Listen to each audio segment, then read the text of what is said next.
let's scroll through the people's faces. So let's go back to that gallery view and see who's joining you here today.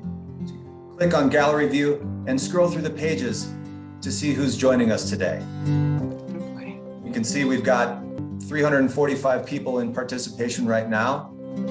And it's nice to be able to somewhat be in community together in this way. It's hard to see everyone virtually, but I'm seeing some familiar faces. It feels really good to see you all here. Thank you for coming.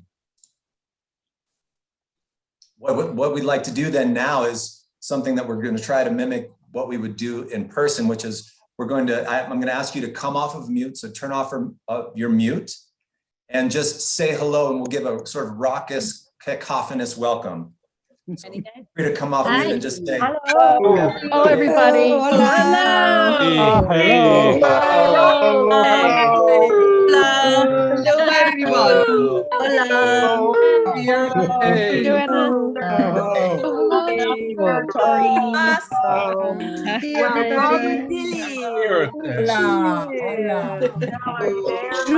Everyone. Happy Earth Day. Wow. Happy Earth Day. thank you. Thank you, everyone. I really enjoyed that. Thank you so much. It almost makes me feel like I'm in the same room with you. And I wanted to ask you, what brought you here today? I imagine that a prime motivating factor is your care for our life-giving systems, our ecological systems, our planet. It is impossible to overstate the staggering beauty and exquisite reciprocity of life on Earth. It mesmerizes us and moves us, but most importantly, it's our only home, providing everything we need for survival every day. I'd like to share a quote with you about our home from the Dalai Lama, who said, "It is our collective and individual responsibility to preserve and tend to the world in which we all live." My name is Michael Bauer, and I'm the Director of Sustainability here at Naropa University. It's an honor to introduce our keynote presentation for Earth Justice Day 2021. And for the first of these honors, may I introduce Naropa's very own Professor Sherry Ellms. Sherry has served in various roles in her 30 years of teaching at Naropa University, including 12 years as Dean of Students. Currently, she is Associate Professor teaching in the Eco-Psychology and Environmental Studies programs and in the Resilient Leadership Master's program, where she has incorporated the teachings of our guest into the required curriculum. She has also helped to create the Joanna Macy Center at Naropa, where she serves as faculty lead. Now, for our keynote speaker, one of the first questions that came up for me was, how do you introduce someone who is so well known in her field? I'm going to try to do this through a short story. And bear with me, it is going to be short. Just up the hill here at the University of Colorado at Boulder in the late 1990s, I was completing my undergraduate degree. In the biology department, we learned about this growing concern among scientists and policymakers called global warming. It was extremely concerning for us ecology students. But I graduated and I began a career in public lands management. Meanwhile, the challenge of climate change did not abate, not in the biosphere and not in my mind. And during my 10 years of working in local government, the growing body of data around climate chaos gnawed away at my thinking.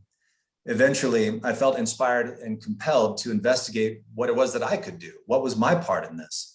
So in 2010, I returned to graduate school, where I took a civil systems engineering class, and the primary text we used was this book called Thinking in Systems by Dana Meadows. Now, in this book, the author referenced something called mutual causality in Buddhism and general systems theory. When I saw the title of that book, I thought, well, that's provocative. It turned out to be the doctoral dissertation by our featured guest today. I can honestly say that this phenomenal exploration into the Dharma of living systems deeply shifted my approach to thinking about environmentalism. It forced me to ask myself questions like, what if the environmental movement actually exacerbates polarization instead of alleviating it? What if it amplifies climate change instead of abating it? And through this book, our speaker today exposed to me how, if I really wanted to help solve the irreducible complexity of climate change, then I needed to completely reinvestigate my worldview, to get out of my own way. That book planted a powerful seed that I kept returning to and continued to see referenced in my graduate work developing humanitarian engineering solutions. So when I read Act of Hope in 2016, it felt like remembering something important that I had forgotten, like medicine for healing and energy for inspiration. That is what our speaker does. She inspires us to investigate our narrow perceptions, especially those that we believe are not narrow, and experience phenomena and the other in new and sometimes transformational ways. She was going deep with these investigations 40 years ago when she came to Naropa in the summers of 1977 and 78, along with Anne Waldman, Gregory Bateson, and other cutting-edge thinkers at a time when people were putting their lives literally on the line, lying on railroad tracks, trying to close Rocky Flats nuclear arsenal just down the road where they manufactured plutonium triggers for nuclear warheads. Our speaker today devised a system by which groups of volunteers would commit to vigilant watch at nuclear sites, never allowing us to forget or erase the mess we've made with nuclear proliferation. She called it nuclear guardianship. Integrating spiritual traditions, general systems theory, and deep ecology, she is an inspiring figure, illuminating a path toward a sustainable human culture. Her groundbreaking concept, the Great Turning, which she calls the essential adventure of our time, represents the shift from our industrial growth society to an ecocentric, life-sustaining civilization. So not only is the Great Turning our theme for Earth Justice Week this year, but Naropa Sustainability Council has adopted the 3 dimensions of the Great Turning as the lodestar for planning all of our sustainability goals and objectives. Just a brief snapshot for you to glimpse the elegance of this concept. The 3 dimensions of the Great Turning that I mentioned are co-equal. 1, holding actions designed to block and slow down the damage caused by the industrial growth society. 2, life-sustaining systems and practices, the creative rethinking and redesign of our society's structures and systems. And 3, shifts in consciousness, shifts in our hearts, our minds, and like me in 2010, our worldviews. So I didn't know it then, but the creation of the Great Turning, the great call to the adventure of our time, was exactly what I was feeling when I left the stability of my government job, changed the direction in my life, and ended up here together with all of you and her.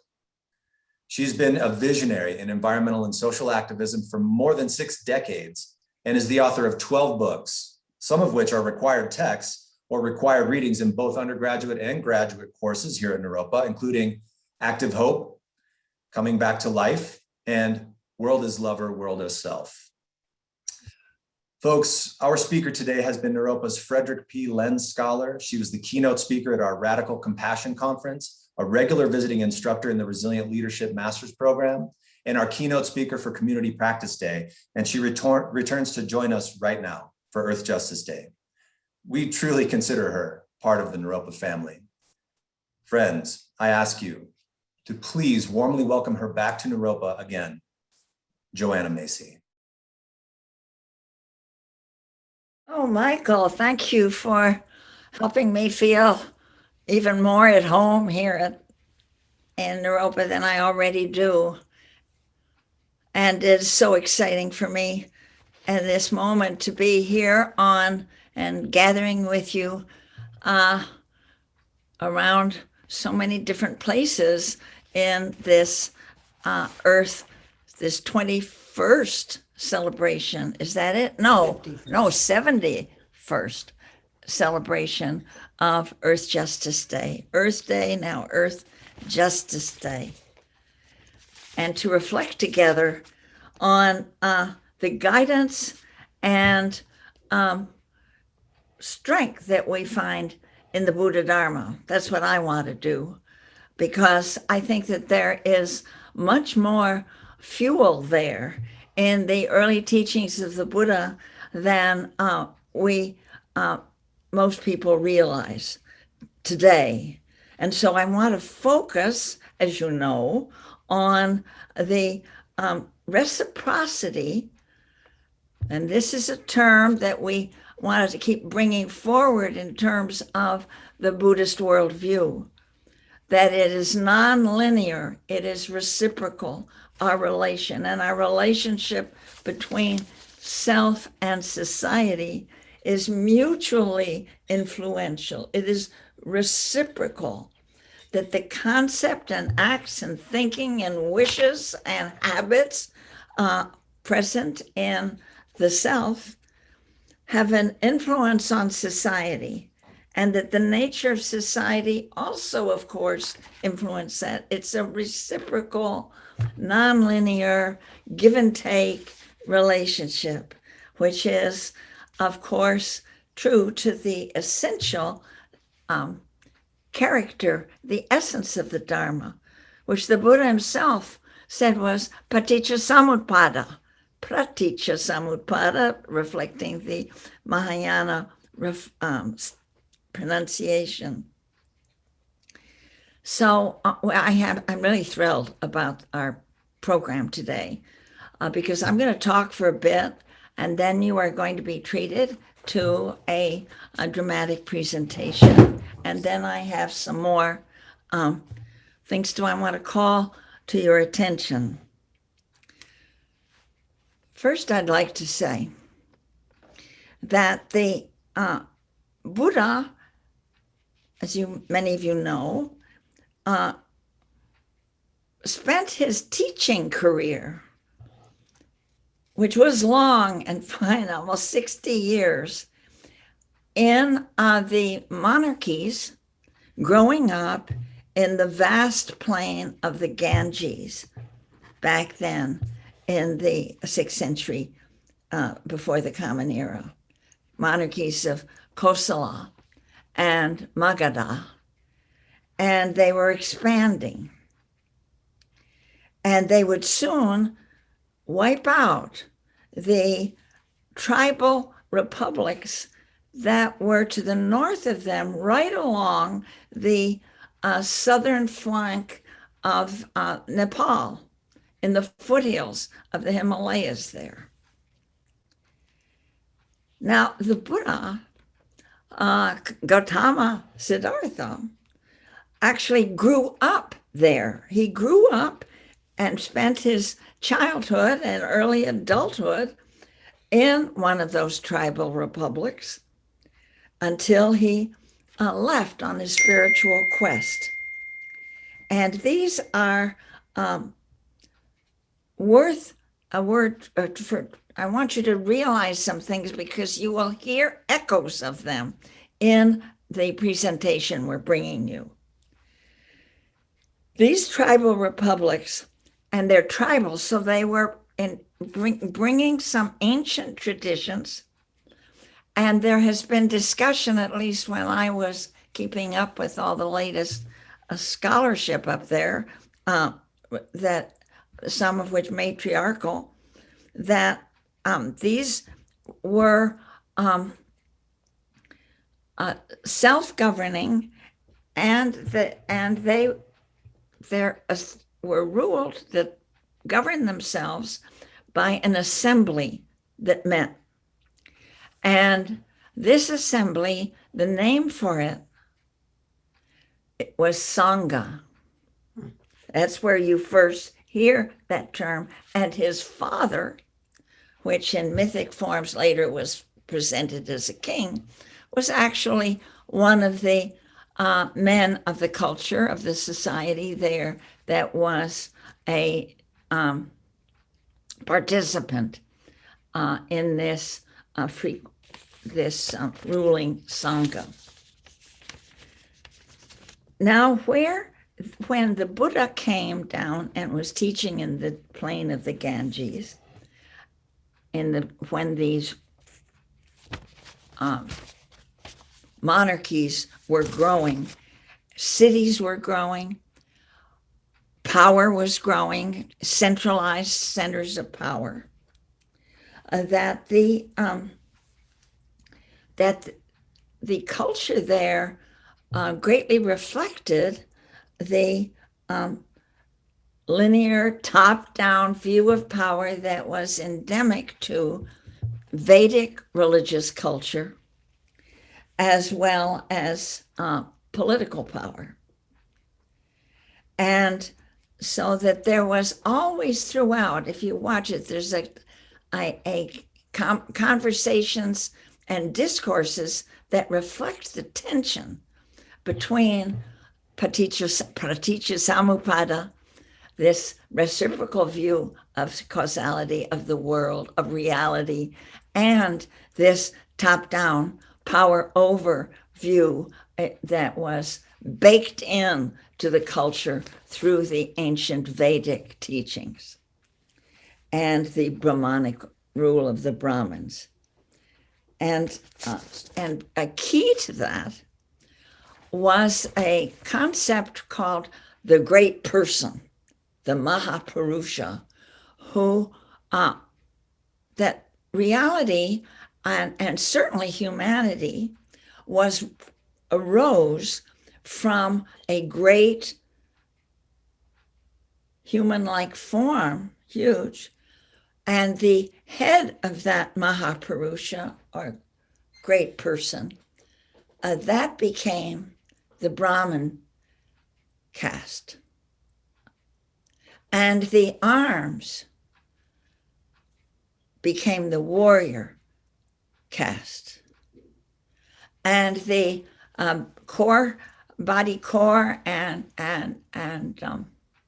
legs became the Vaisyas. And then not even part of the body were the outcasts and untouchables.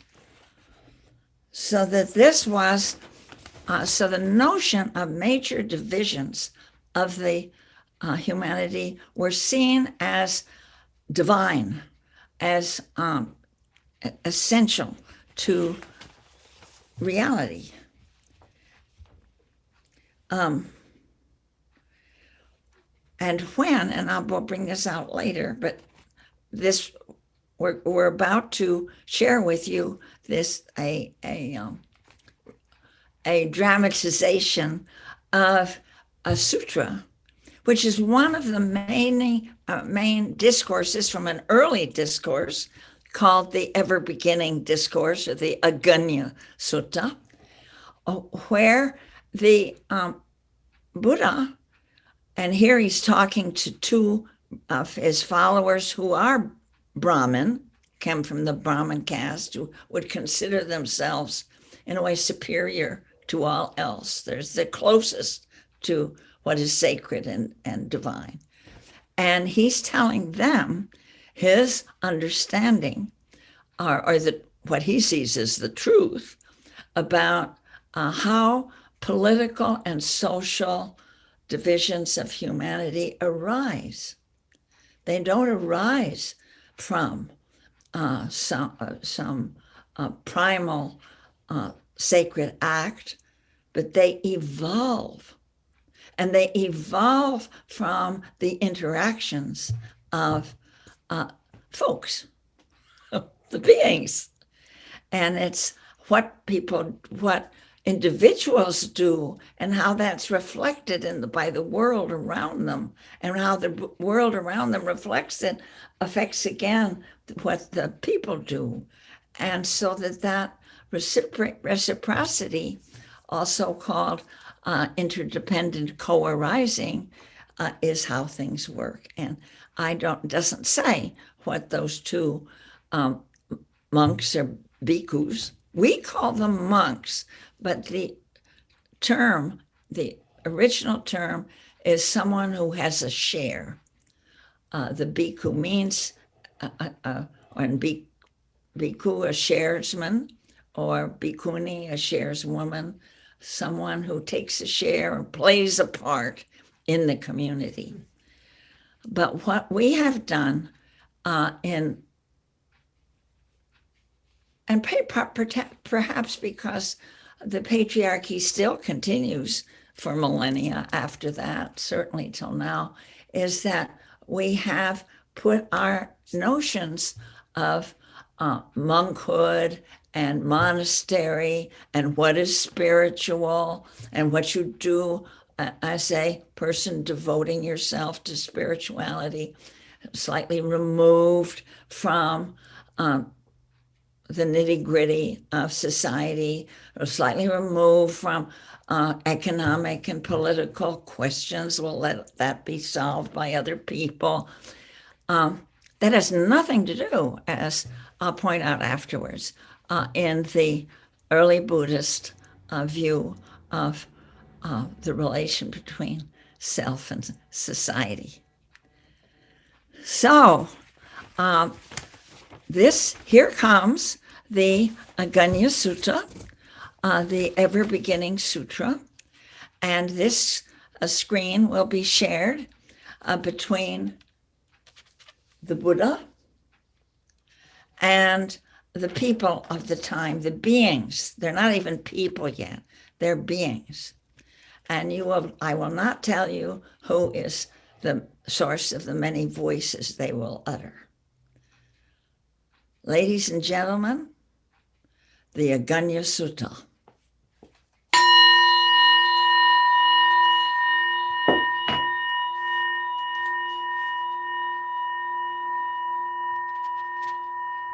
I don't see her. Is she on it? I don't know. I don't see her. Maybe I should just start. In the beginning of a world cycle, neither beings nor their world have solid form or distinctive features. Weightless, luminous, and identical, the beings waft about over a dark and watery expanse. There happens to arise now a frothy substance on the waters, and the beings draw near. Did you see that? What is going on here? What is that? It looks good to eat, and so they taste it. Ah, yummy. Oh, I'm feeling my tongue. Slurp, slurp, slurp, slurp. Delicious, delicious. Oh, and it is delicious. For its sweet form, its sweet flavor, craving arises, begins to increase. Interesting. This is very, very yummy. I want more. I really want more, more, more. It's so sweet. I just want more. It's really so sweet. Please give me more. It's delicious. Now, as the beings consume more and more, both they and their world change, becoming more distinct. For their part, the beings begin to lose their identical luminosity, while for the world, sun, moon, and stars appear, and the alternation of day and night. Huh. Something's happening here. Oh, I'm kind of waking up. Oh, what's this? Huh, I don't know what this is, but it's kind of savory. This one's a little more sweet. What's that flavor? I can't get enough. I can't get enough.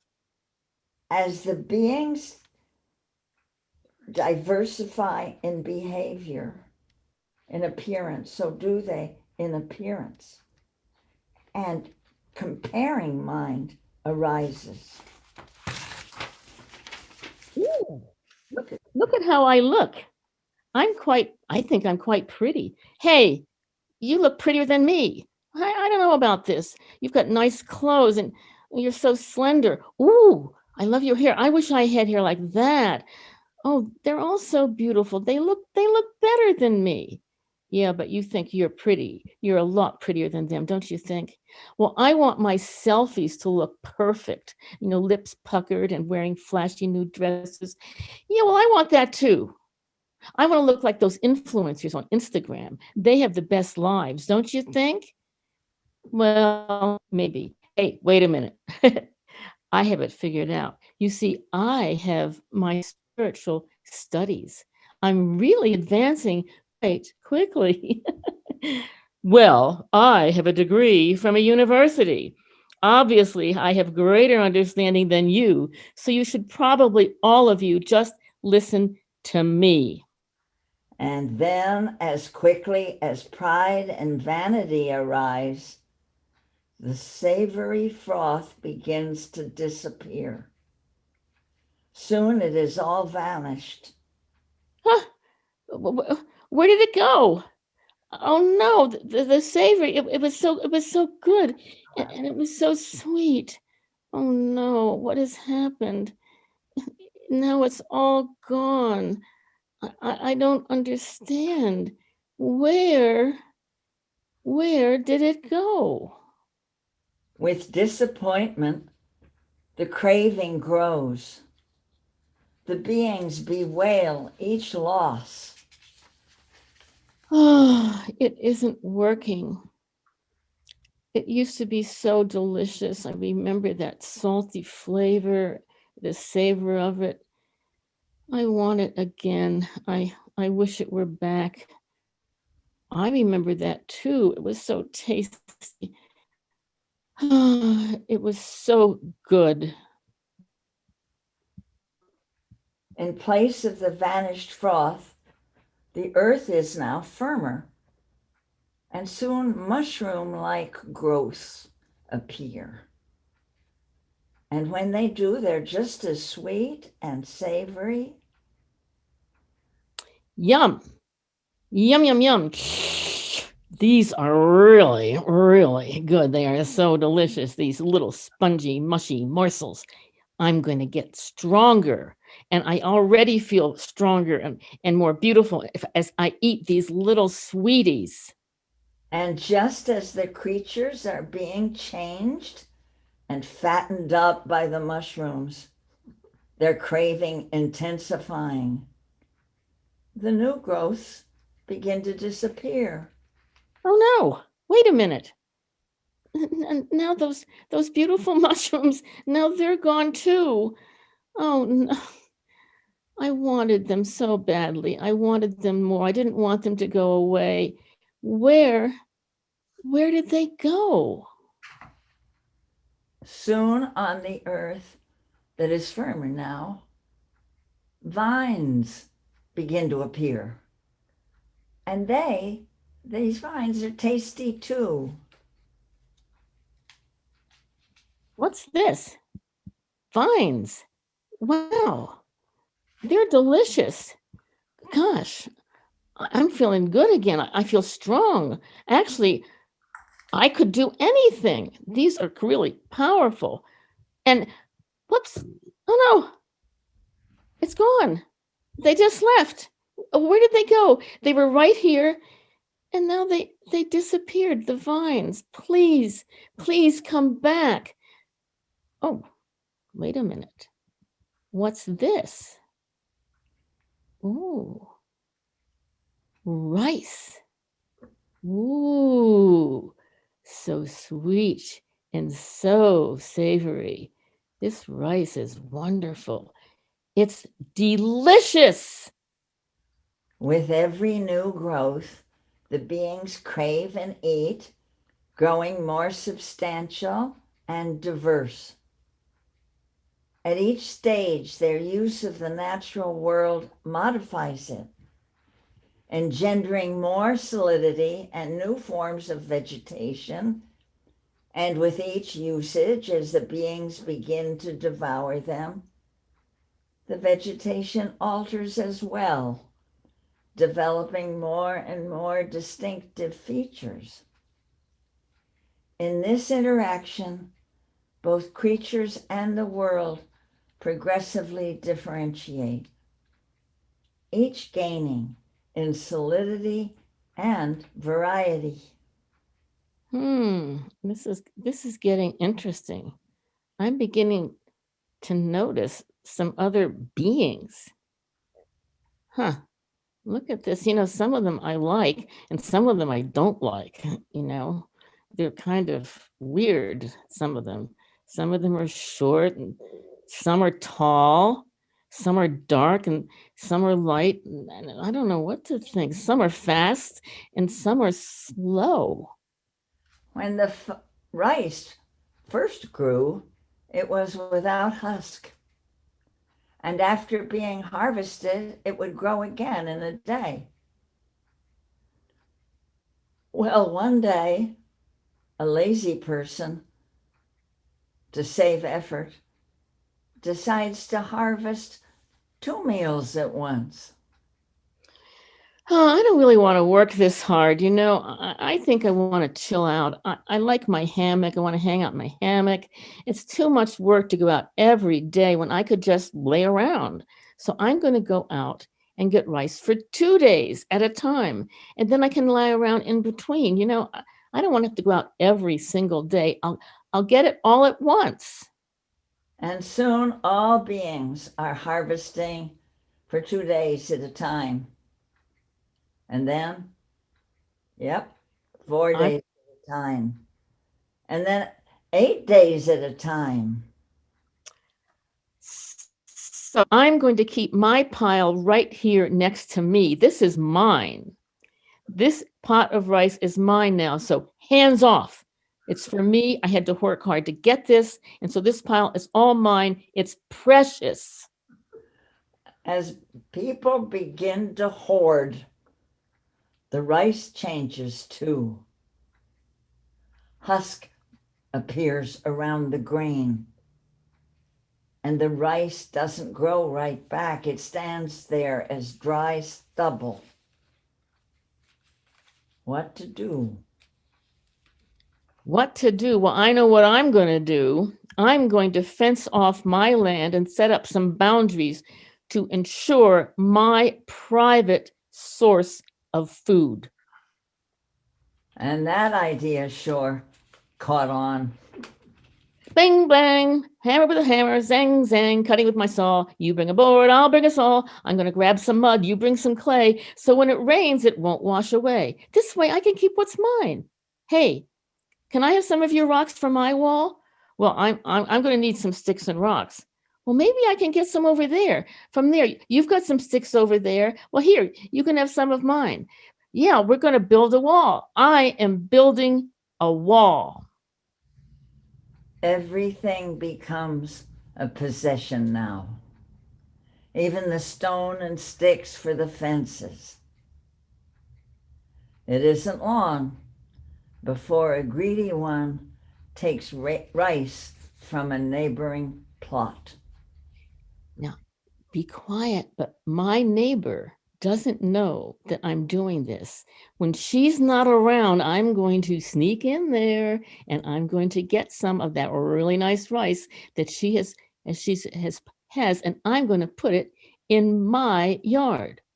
Hey, what are you doing in my yard? Oh, nothing. It just came to me. I didn't take it. You didn't see me do anything. It's my rice. And so the taking of the rice caught on, and they promised to stop when they were scolded. Okay. Did you come into my yard? No. It must have been that neighbor down the street, or maybe a dog or a cat or something. I really don't know anything about it. But they do it again. It's hard to stop. Well, it wasn't me. Someone else did it. And I won't do it again. I promise. I mean, look, someone came into my yard again and you didn't listen to me. You keep lying to me. You're saying you didn't come, but I know you did, and you keep lying to me. Since admonishment is of no avail, they're scolded, and they don't, and when they don't stop, they're even beaten. I can't believe you anymore. So I'm just going to be sure that you don't do this again. Do you understand? Because I told you a couple of times and you didn't stop. So I'm going to, hey, cut that out. You're hitting me. Stop that. You'll remember this time. Oh, ouch, don't hit me. Stop hitting me. Well, what am I supposed to do? You keep lying and you're stealing from me. Okay, I've learned my lesson, but this is abuse. Stop hitting me. Ouch. I guess we'll have to organize some vigilantes here. Well, if you keep hitting me like this, I'm going to get my neighbors and they're going to fight back. I have a whole block that's on my side, so you better watch it. In this way, with the coming of private property, theft arises, and lying arises, and abuse and violence arises. And soon this becomes so rampant, the scene so chaotic, that the people ponder together what to do. And they decide to select one of their own to act on behalf of them all. You know what? This is just crazy.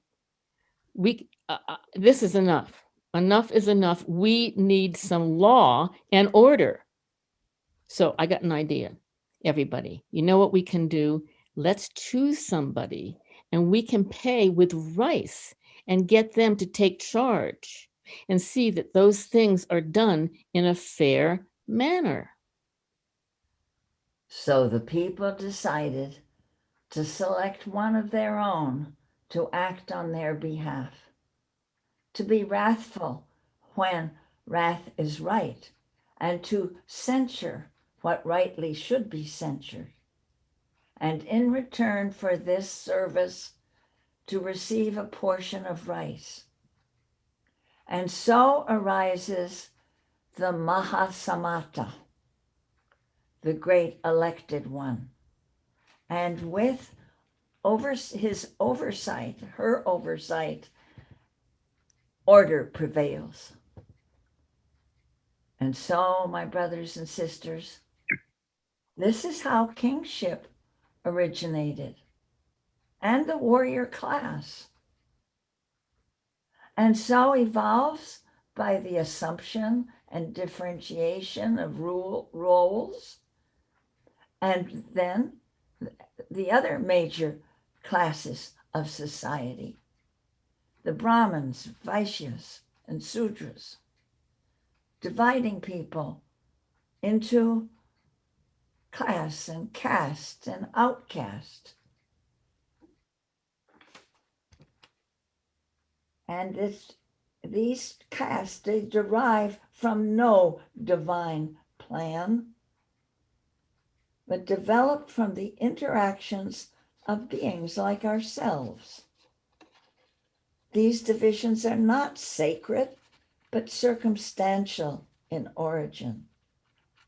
They co-arise interdependently through the interaction of people. This is pratitya samutpada. This is the dharma of our lives.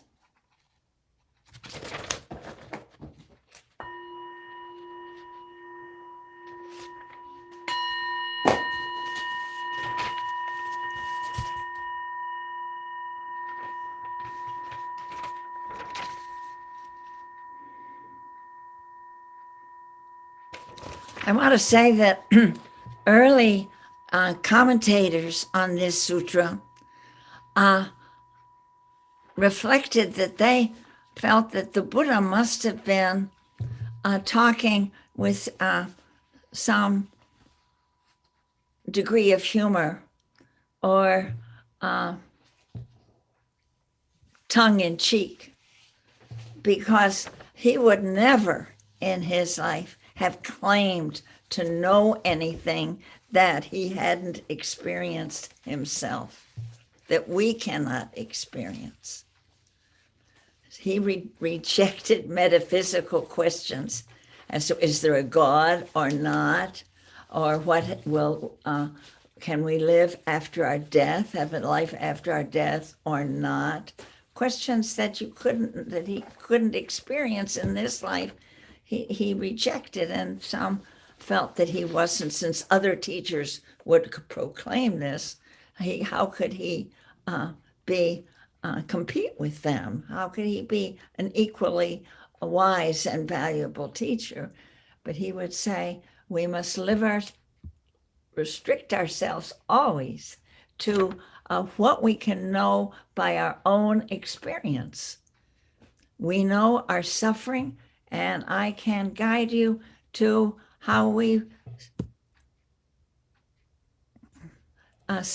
can relieve ourselves of this suffering. So I want to also say right now, you can see that how he makes it clear that this is humanity's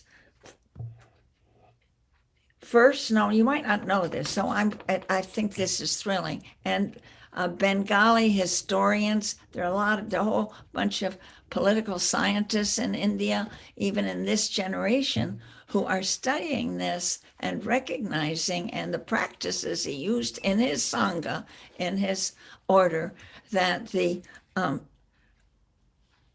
this is his, and in this sutra, that this is the first mention in history of a social contract. That government begins with people, a result of their banding together by choice. The Mahasamata, the great elected one, was not divinely appointed and anointed, but chosen by their peers to act on behalf of the people in their stead and serve their purposes. We can also see that the kind of causality at play here, which shows how dependent co-arising, Paticca is changed by the interaction of people. We form relationships and indeed are affected by them. We are in a non-linear self and society. So just some words that the Buddha's order, which we can see is more an alternative community than a monastic order, because while it was created for the reconstruction of the personality and discipline through meditation, it put into practice social values and procedures that the Buddha saw as essential and healthy and fitting to a reciprocal view of causality, that we create our government and this as the government orders our lives, this mutuality of responsibility. And so when and indeed, and it should be self-governing, this alternative community, as he saw it, because he named it Sangha. And Sangha was the name of the assembly that his father took part of in the tribal self-governance. At the time, people were shocked by the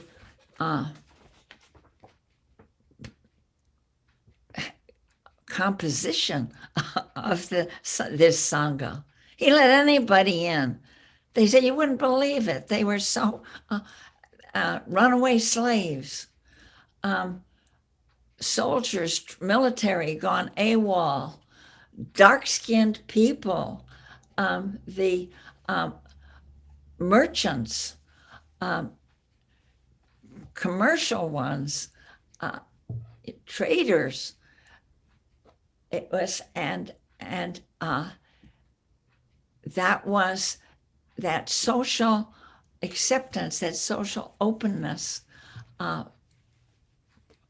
gave body to the fact that his firm belief that the capacity to exert the discipline and the qualities that bring forth freedom from suffering, love, compassion, generosity, and right livelihood, those were to be equally, clearly, equally accessible, equally possible in anyone regardless of their birth. As Jesus did, the Buddha saw pride in social rank and spirit as a spiritual obstacle.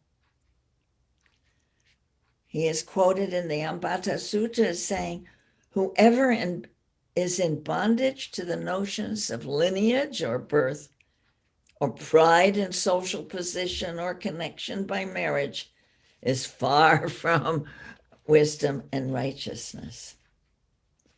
He also had the Sangha itself exemplify and learn rules of self-governance. When there was a division of opinion about how they were to function and rule themselves, he wanted that difference of opinion honored.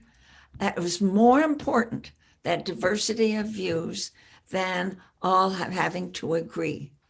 And so they were instituted right at the beginning, what they called a Sangha Beda, a rule of how you can split. You could you take a vote. There's a Sangha Kama where you meet to discuss the issues that are arising, and the ballots are taken. Can you believe that?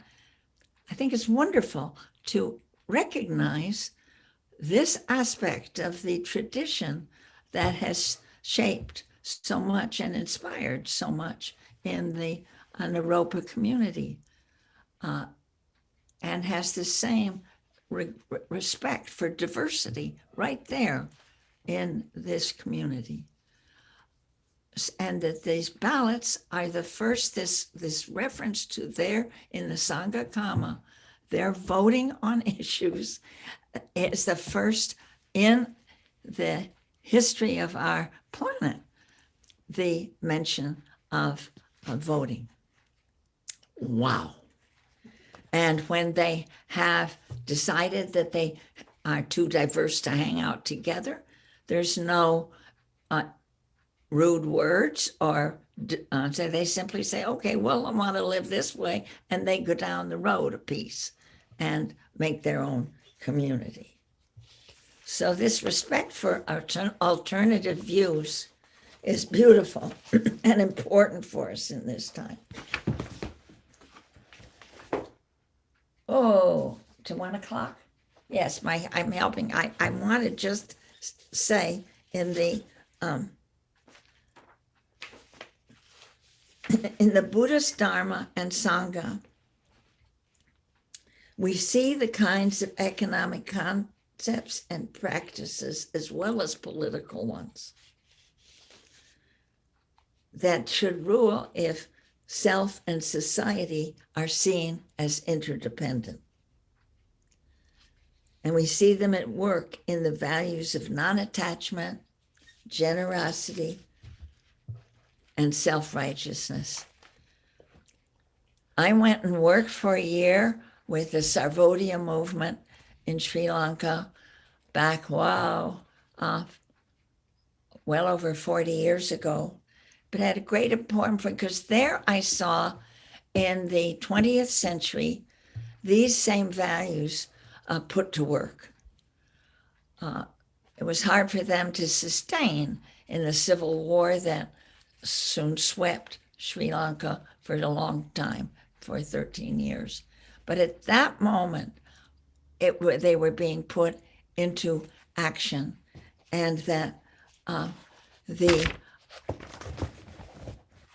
rule of taking part together, that if you working together and making decisions together are the and acceding to responsibility and be treating people as worthy of responsibility and capable of collaboration. And that the work that what has inspired me in the 4 decades since then has been what has guided me in the work that reconnects, is that built on that kind of shared responsibility and capacity for collaboration, honoring each other with respect wherever you came from, whatever your family was, whatever role you played or your family in society, whatever culture or background your family had, whatever the color of your skin. And it's beautiful to see how on this very week preceding this Earth Justice Day, we see how strengthened we feel by these values at work in the trial of the murder of George Floyd, and how the gladness that is sweeping like a tide so many of our fellow citizens, our brothers and sisters, shows that this is a natural thing for us to want to work together, to want to respect each other, to want to rely on each other, to want to be faithful to each other, and respect to our capacity to become strong and magnificent this very week. So that is a fruit of Praticca, don't you think? Yeah. Thank you for listening.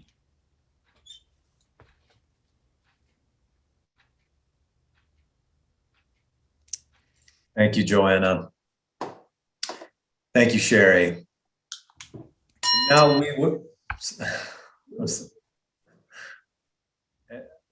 the bell signifies our transition to the conversation and connection portion of our event. For this portion, typically if we were gathered together, folks would queue up at the microphone. But instead, please use the raise hand function in Zoom. So you'll notice typically at the bottom of your screen, the toolbar, there's a reactions button that you can click or tap.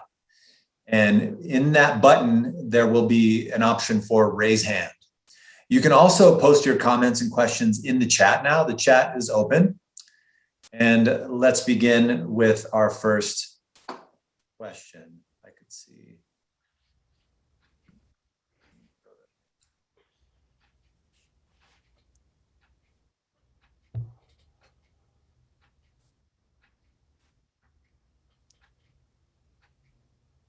It looks like we have a question from Jackie. Jackie, would you like to unmute yourself and state your question?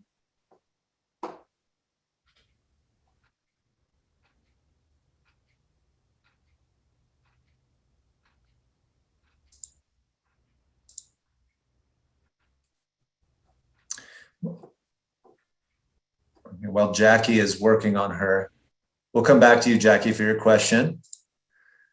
Oh, I can read it, absolutely.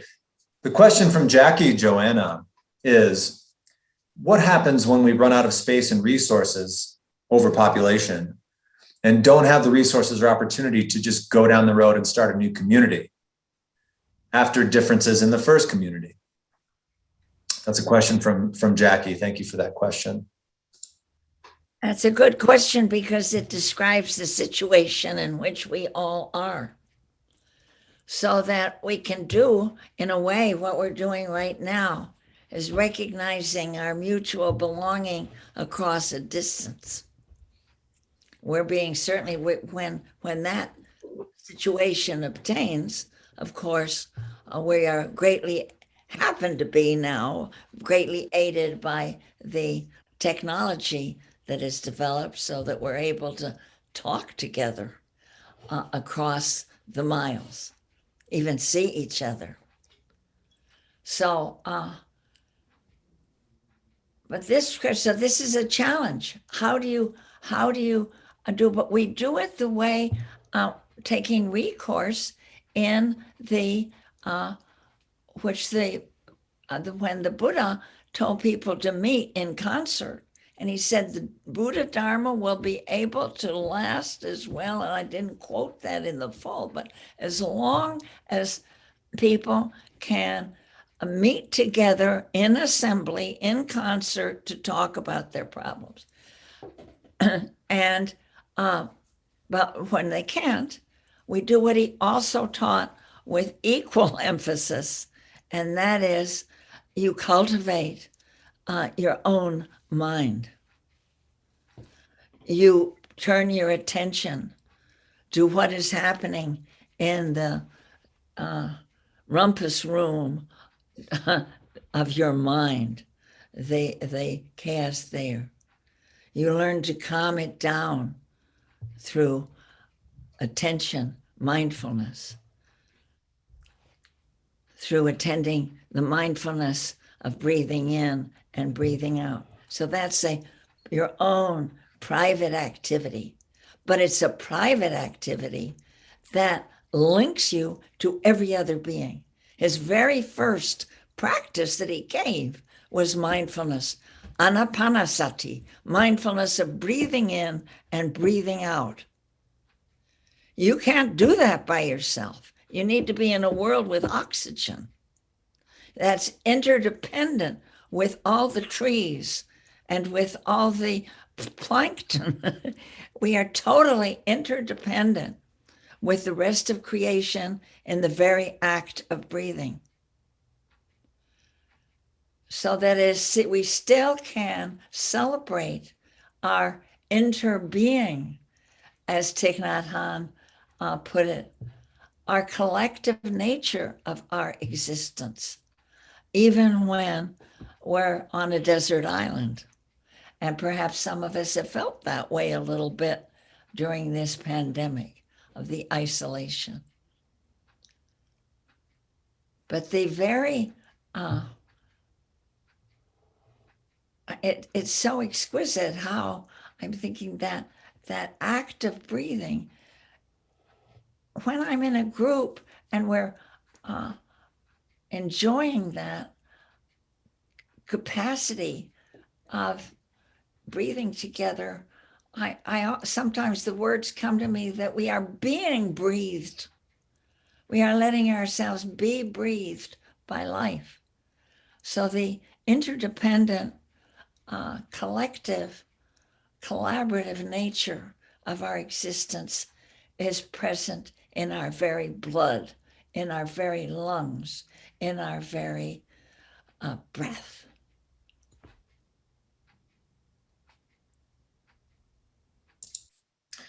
Next, we have a question from Laura Loke.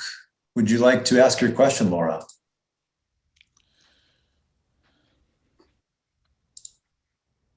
Hi, sure, sorry, I had to switch my mute button off. Okay, where is it? I'm just scrolling up. I'm just gonna read what I typed. Thanks for calling on me. What are some viable, practical ways to transition our current economy so that the natural world is much more valued than the corporate interests of the bottom line in society the world over? How do we access those who are not on board? So then the second question is, how do we access those who are not on board with recognizing through actions and behavior our interdependence with the natural world? Mm-hmm. Well, there's such a variety of ways that you can look around you and see how people are doing this. And I'm grateful to Michael Bauer for mentioning the three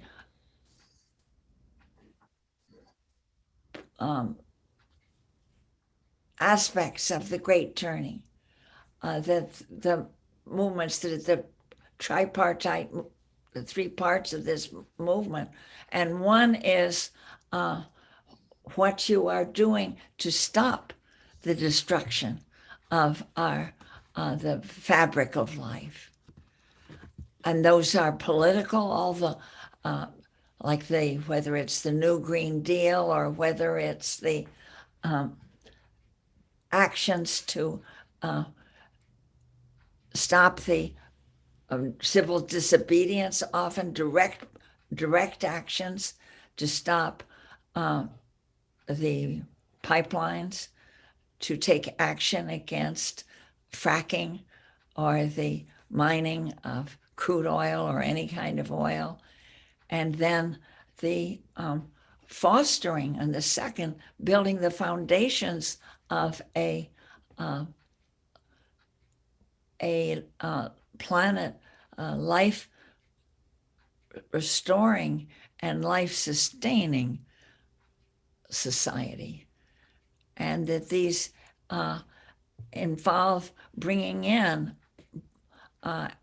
both with the planting of trees, having more of the what can absorb the lower the greenhouse gas emissions, people who are working to lower the development of plastic.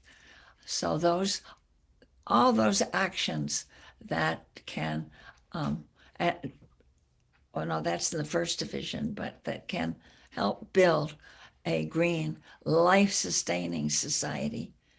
And then the third, that even with all these practices or actions and principles and gains, they are not going to be able to last or be sustained unless they are deeply anchored in our understanding of the nature of reality, in our mutual belonging, in the sense of our responsibility to give ourselves to them, because they depend on our participation.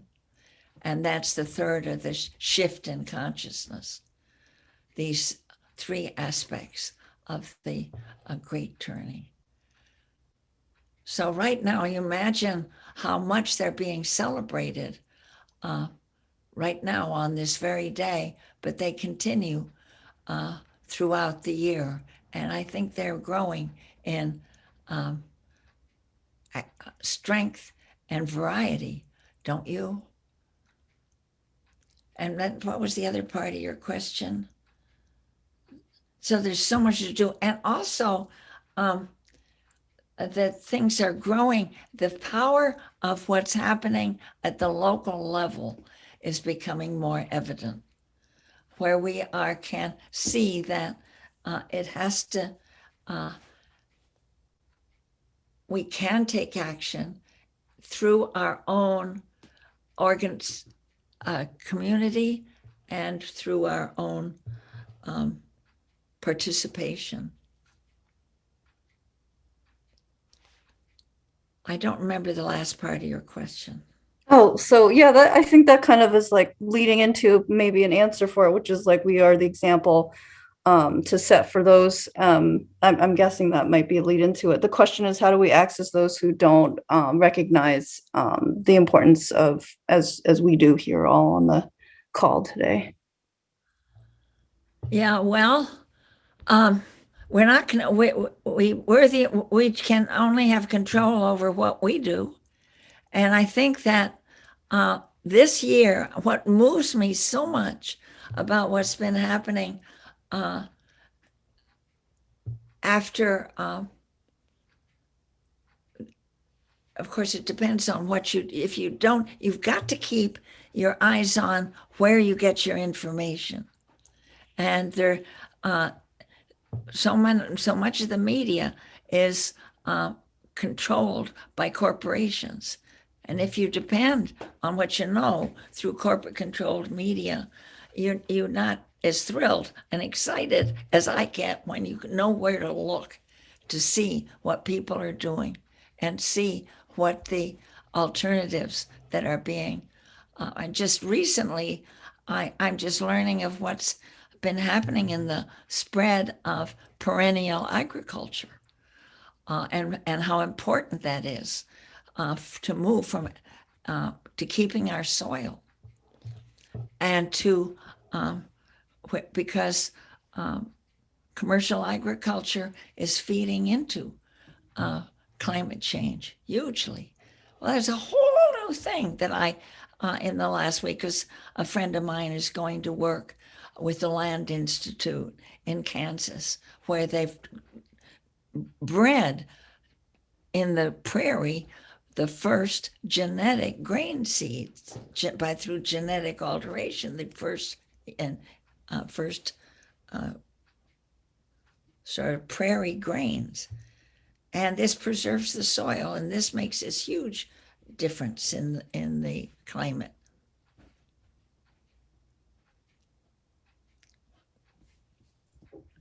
Thank you, Joanna. Thank you, Laura. And next we've got, I'm sorry, I'm keeping up with the queue here.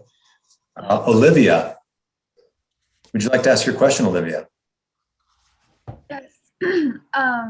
So my question is, if we feel called to many different directions within nature conservation and food sovereignty, what is your best advice for gaining clarity in one's true purpose in the field?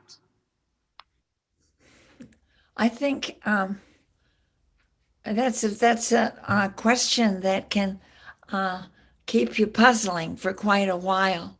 Is this the most important thing that I can be doing? And how do you know? So to recognize that we are in a fabric of with positive feedback loops that encourage each other, that there's a fabric where one activity blends with supports another, and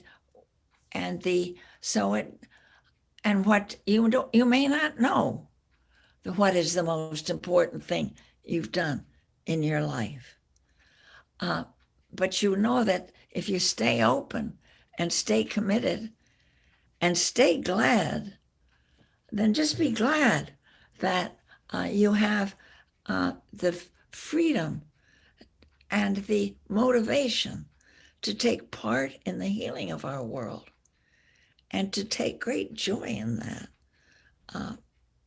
And that, I used to think, oh, well, how do I know whether I work on, saving the whales or protection of abuse of prisons taking place there, or and you don't know.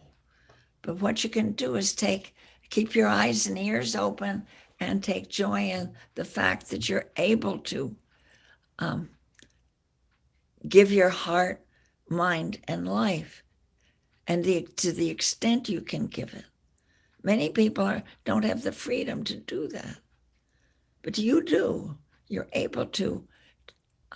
You're not in prison.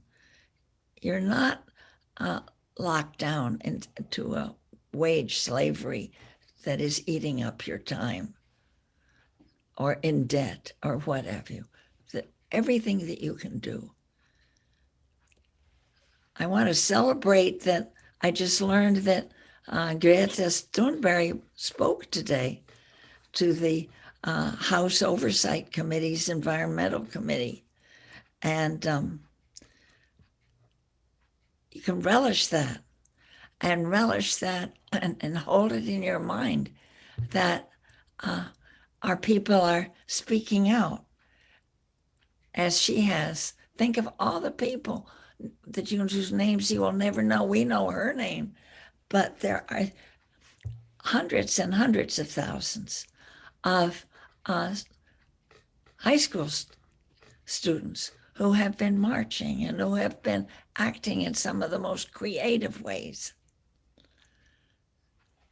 Yeah, so we can be glad for what we're doing, and we can allow ourselves to be strengthened as well by the great size of the movement to which we belong, which is expressing itself through us to the extent that it can. Thank you. Monica, would you like to ask your question? Yes, thanks so much. And thank you for your presentation, Dr. Macy, and all of your wisdom and work throughout the years.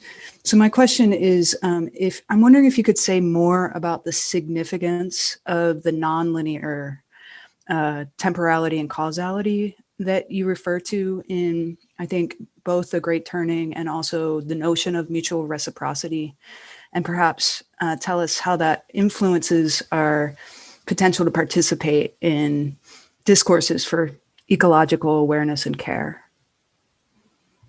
Yeah, well, that very question has been central in my life. So thank you, Monica. It deeply affects our notion of what our life is. If you can, and this is true for what we can each have room now to grow. We have been, most of us have grown up in a culture and imbibed the assumptions of that culture, which have been shaped by 5 centuries of hyper-individualism, which has bred competitiveness and caused us to think of what matters is what we have achieved, what we have gotten our own hands on. And it's, I think, has played a very large role in our slowness in responding to danger, even seeing it. We're very preoccupied by this notion that we need to get ahead on our own, which we saw arising in the beautifully portrayed by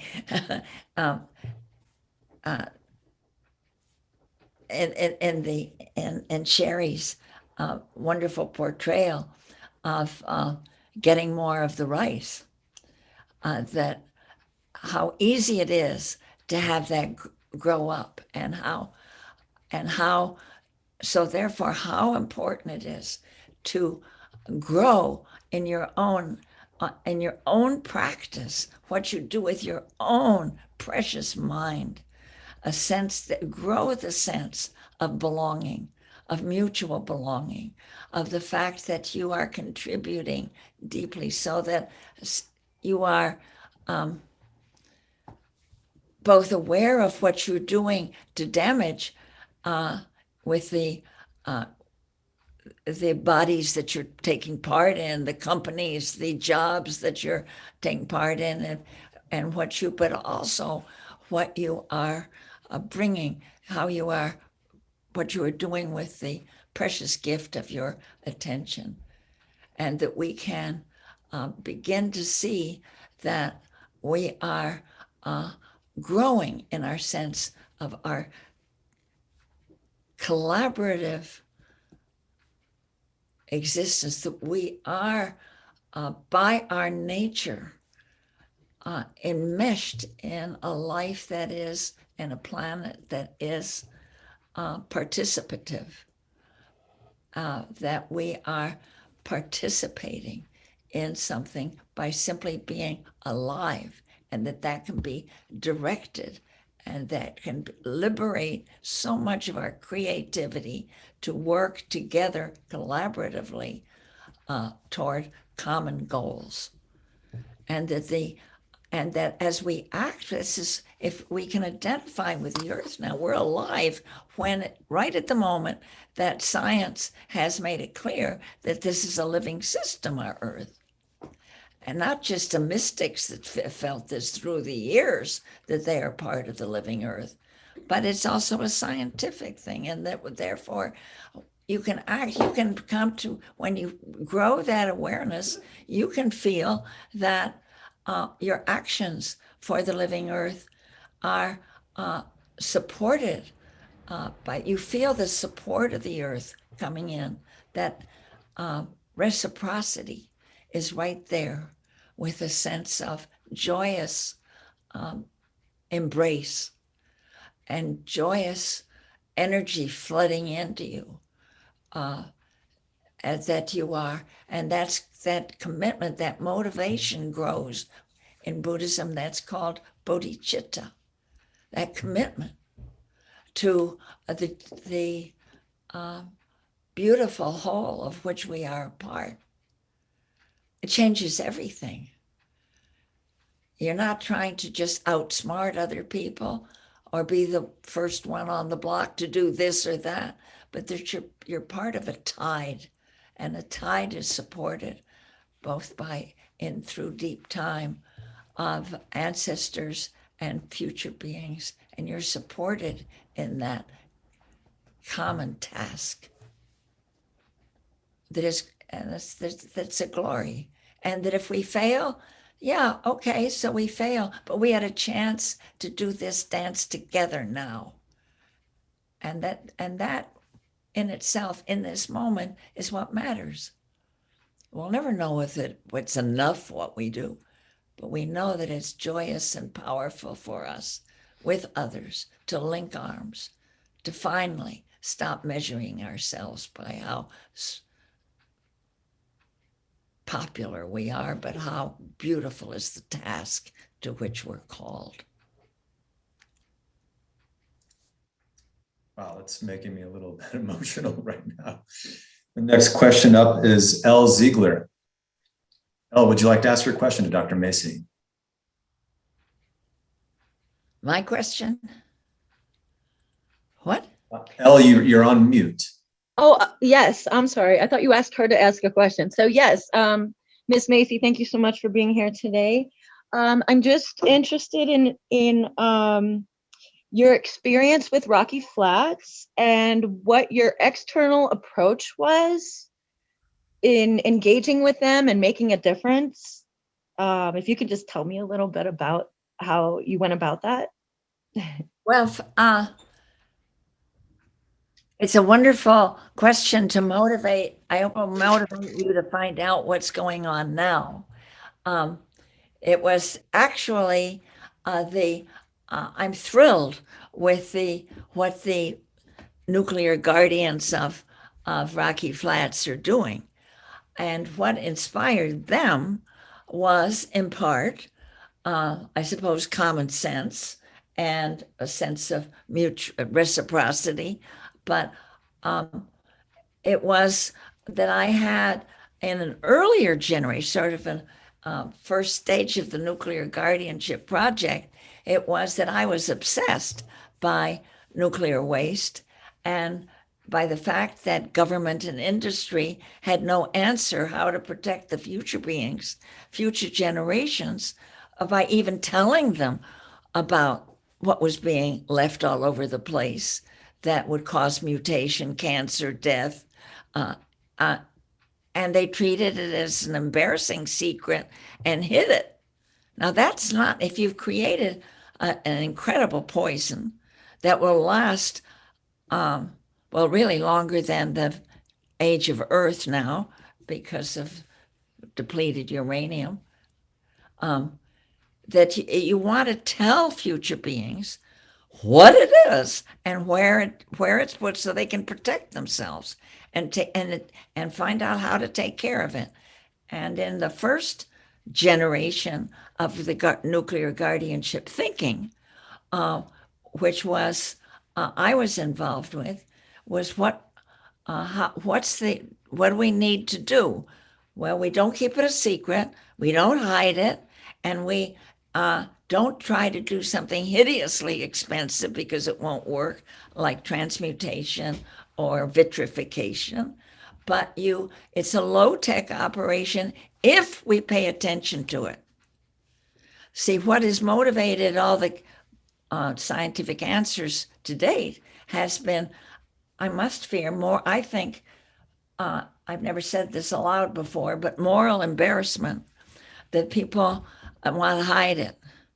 Oh, I didn't poop here, I'll just throw a rug over it and put it deep in the ground and not tell the future ones. So we need to people can take care of it if they know what it is, and you can keep, and I think it's clear that it needs to be at ground level, retrievable storage, so that as the science progresses and we find we can keep track of it until we learn better ways, but you can keep track of it forever if you know how to monitor the casks and repair them. Right now, we don't like thinking of it. You just look at what's happening at Rocky Flats, not Rocky Flats, but where they were dismantling Diablo Canyon soon. But at any rate, at Rocky Flats, this awareness of this is something we can look at.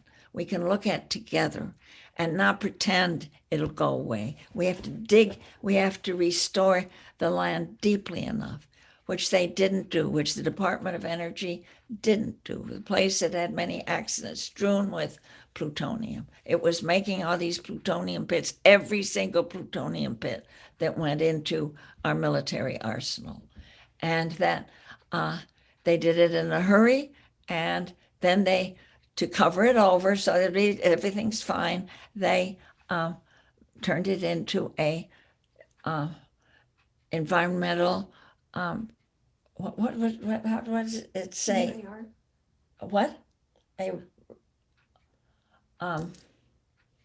reserve. Right. Yeah, a preserve and a nature area, and for children, or for, even building trails. And so it's very encouraging that the second generation, which calls it of this whole idea, which is Rocky Flats Guardianship, has doing beautiful work about letting it be known that although the Department of Energy gave it all to Fish and Wildlife, that then gave it to be a, there's a word of that. A conservation area? Well, no, it's a nature reserve. Yeah, it turned out a nature reserve to which people could, it's very beautiful. You see the Front Range there. And to welcome and welcoming the public. And this is not a kosher thing to do. This is not intellectually honest. It's not morally defensible. And so the information, all you need to do is get the information out there. That's the first step. And they're even building, as you know, the new public housing, not public housing. It's really quite expensive private housing.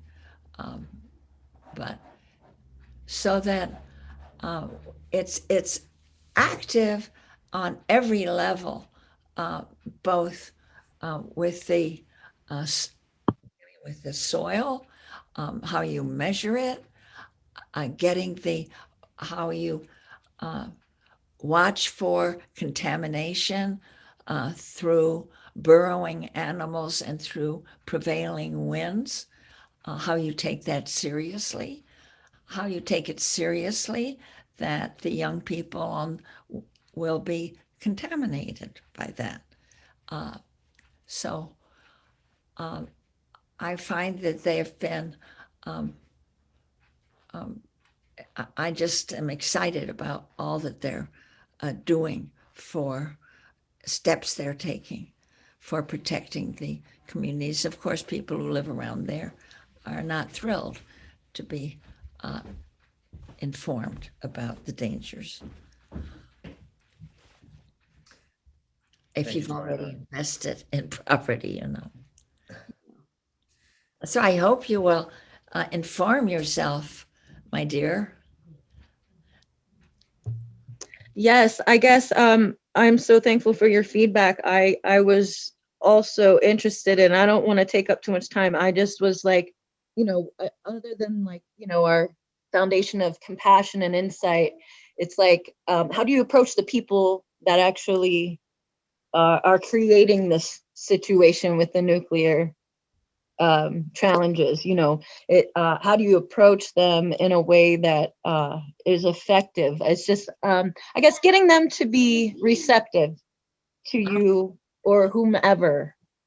Yeah. Well, if you find that they're not, you don't stop, because you are thinking, if you allow yourself to think of where you're the generations in store, you allow yourself to think of the people who could be and will be affected, then you don't let people's reluctance or embarrassment or entire focus on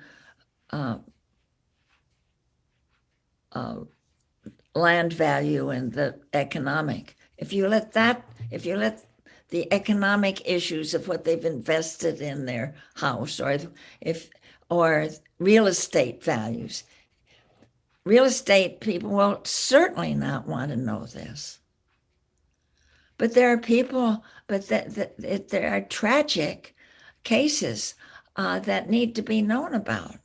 And we have to develop. So one of the things that I've been a great expansion in my own life has been opening my consideration to what we call deep time and the deep time work, using meditative practices, using social games as well, to think that we are responsible to the future ones. If we could say, so we would take, exercises where we learn to speak on behalf of people 100, 200 years from now, let alone 1,000 years from now, where it'd still be effective. We're growing up to having a sense of a solidarity through time. And just the way we need to speak back to the fossil fuel companies, we need to speak for what they're doing now. We need to, that we're also, when we do that, we're acting on behalf of the future generations. Oh, I hear you just have a member of a future generation. Hi. Yeah. Oh, you see yourself? Yeah, now I can see. See, if you are already linked to the future, big way, big time. Thank you, Joanna. What a powerful note to end on. I want to thank everyone for your questions. Thank you, everyone, for coming to today's 2021 Earth Justice Day keynote presentation. Quick. And thank you to Sean Goodman, Program Manager for the Mission, Culture, and Inclusive Community Division here at Naropa University, for managing the technical aspects of today. Thank you to Sherry Ellms for your participation in this wonderful offering. And of course, our special thank you to Dr. Joanna Macy for joining us today for this wonderful presentation in service to the community. And Joanna, would you like to offer any final words? Yes.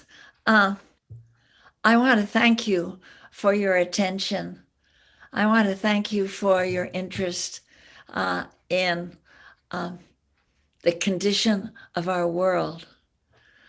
I want to thank you for everything you do to bring your mind to the condition of Earth. And now on the birthday that we've given to our, it happens to be my own mother's birthday too. So that we are alive at a time when, through science and through spiritual practices and through the ingenuity of our brothers and sisters in the great journey, that it's happening. There's so many people doing wonderful work, and they include you. And thank you for every choice you make that allows this to happen, and for being with me on this day. It means a lot to me and to all those who are following after us. Blessings on you. May your courage be strong. May your wits be inventive. May your joy be rambunctious. May your bodhicitta be ever fresh.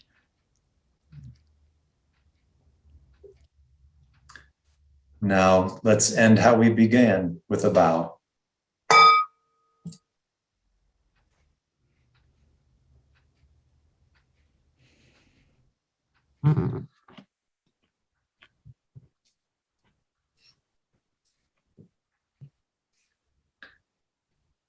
Enjoy the spring, everyone. Happy Earth Justice Day. Thank you. Thank you. Thank you. Thank you. Thank you. Many, many blessings. Thank you very much. You all. Thank you so much. That was fun. Loved it. Thank you. Thank you so much. Wonderful. Thank you. Hi, John.